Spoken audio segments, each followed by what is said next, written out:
Well, hello there. We're going to finish up our notes today in AP Stats on estimating a population mean. So these are our T intervals. We had gotten to the middle part of our notes yesterday on page number 4 from your handout. So we're going to finish this up, and then I'll go through the check your understanding as well. And we will postpone the other thing until later on when we meet again. So have your notes ready. We're going to finish this up here. So if you remember, we were creating what we call T intervals. So when we're dealing with population means, all right, oftentimes we don't have our standard deviation. So we need to use a different distribution, which is called our T distribution. And so one of the things that we did was we went through and practiced using our table B to actually figure out how things look with that. And then what we're going to do is use technology to help us out as well. So we had finished up talking about how to use table B to figure out critical values. Just kind of a little description then of what the T distribution actually is. So on here, I showed you this in class, but basically the T distribution is different based on different degrees of freedom that we might have. And degrees of freedom is just n minus 1. Eventually, the T distribution looks like the normal distribution if we have enough people in our sample size, if our n is big enough. But usually the T distribution is going to look a whole lot flatter than our normal distribution does, even though it kind of has that bell shape to it. All right, so make this little graph right here. You got your normal distribution, which is a little higher peak, and then an example T distribution, which changes. They're both symmetric and bell-shaped. They both have a single peak at 0, but the T statistic has a little more area in its tails. All right, so it looks a little bit flatter outright. And then our degrees of freedom helps determine what our T distribution looks like. Degrees of freedom, df is how we abbreviate that. That's n minus 1. And as our degrees of freedom increases, we get closer to normal. So how do we typically figure out our conditions for calculating a confidence interval? Well, it's the same sort of conditions that we saw before with proportions, with one major exception. You got your random condition, the data come from a random sample or a randomized experiment. The independent condition, you're sampling without replacement. And so if you do that, that means we need to satisfy the 10% condition. Somebody in class asked, well, what's the deal? What happens if you don't meet the 10% condition?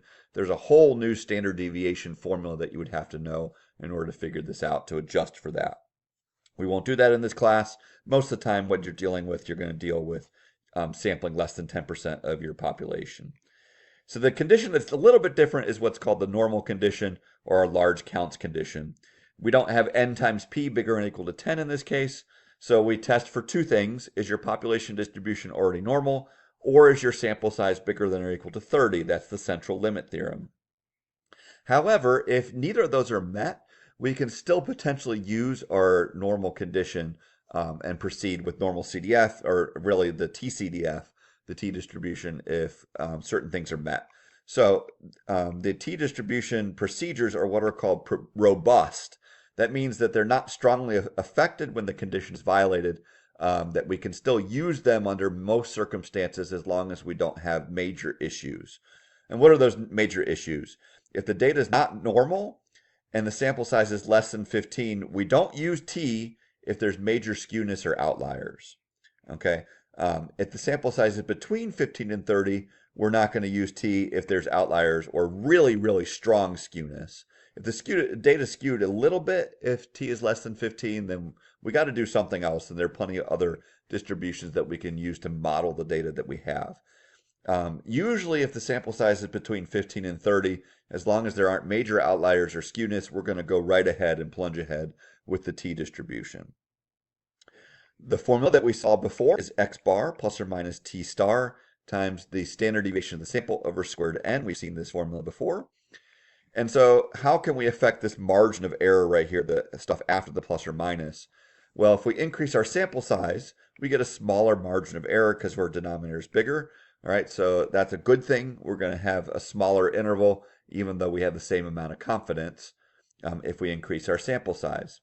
If we decrease our confidence level, that's a smaller margin of error as well. That means we're less confident with a smaller interval. Okay. So if we go down to 90% confidence, then we have a smaller margin of error because we don't have a wide range that we have that's necessary to be confident about. Okay, so these are our notes finishing that part up here. So let's do the check your understanding. All right, so part A, so city council members want to estimate how many pounds of trash households in their community produce per week. To determine an estimate for the standard deviation of the weight of trash produced, a small random sample of households was selected, and their trash was weighed on garbage day. This produced an estimated standard deviation of 36 pounds. How many households would need to be surveyed to estimate your mean at the 95% confidence level with a margin of error of at most 3 pounds? Hint, you want to set your margin of error to be less than or equal to 3.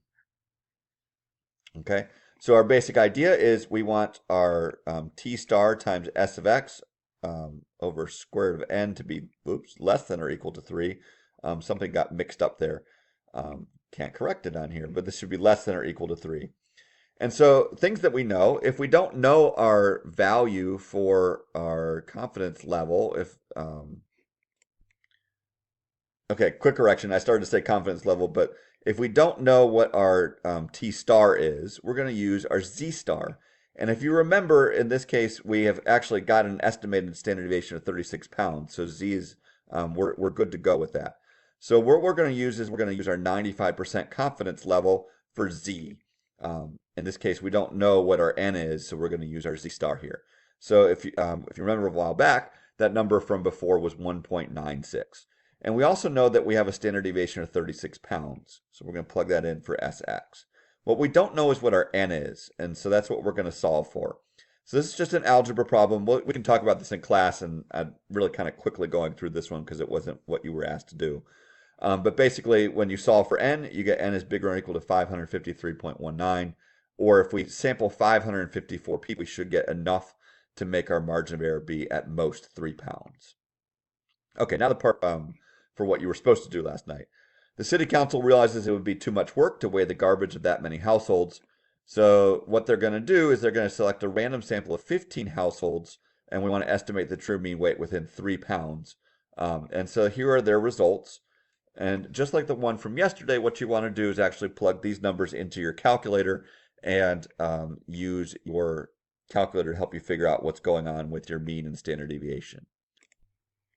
Okay, so I've got all my numbers plugged in now, as you can see on the calculator, and we want to calculate and interpret a 95% confidence interval for the mean weight of trash for all households in the community. Use panic. So P, parameter, mu is the true mean weight of trash for all households in this community. We're using a 95% confidence level. We have a random sample of 15 households, so we can generalize to the population. That's good. 10% condition, we have 15 households, which is less than a tenth of all the households in the community, so we can use our formula for the standard deviation. Now notice we have 15 in our group, so we need to test for either strong skewness or outliers. If we have either of those, we can't go forward. Congratulations. But if we have no major outliers or skewness, we can go forward in using our t distribution here. So ways that we can check, as we talked about yesterday. All right, I can go to my stat plots, and what I'm going to do is I'm going to use L2. That's where I plugged everything in. And I'm going to do, I didn't show you that. So what I'm going to do is I'm going to use a histogram in this case to show you what's going on with our data. So histogram is the third one over. We could also use a box plot. That works too. And I do a zoom stat. And it's got some skewness. It's not great.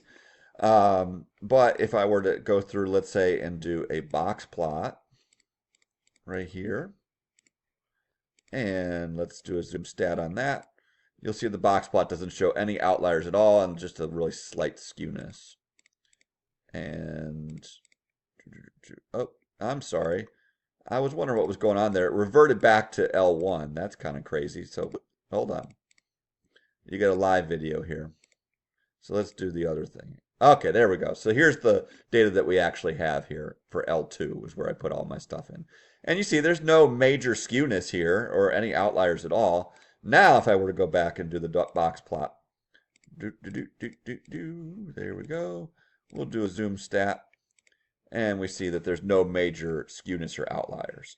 I also did a dot plot down here. Will you have to actually produce some sort of evidence that you know there's no strong skewness or outliers? You bet. Yes, you will have to provide that in order to get full credit. Okay, so I did a dot plot here. That works. That's kind of the quickest way of doing this. N, we're calling this a one sample t interval for mu. Our point estimate, plus or minus the margin of error, will give us our interval. So we need to actually go through and figure out what our values are. So what I did was I'm going to stat, calc, one var stats. And let's get this going. Make sure I have list 2 here. Calculate. X bar is 68.85. My T star, I need to figure that out, and my SX is 35.78, n is equal to 15. Okay, so I need to go through and figure out what my T star is. So second distribution, inverse T, what are we actually doing? We're doing a 95% confidence interval. So I would plug in 0.975 because I need a 95% plus the 2.5 in the tail. And my degrees of freedom are going to be 14.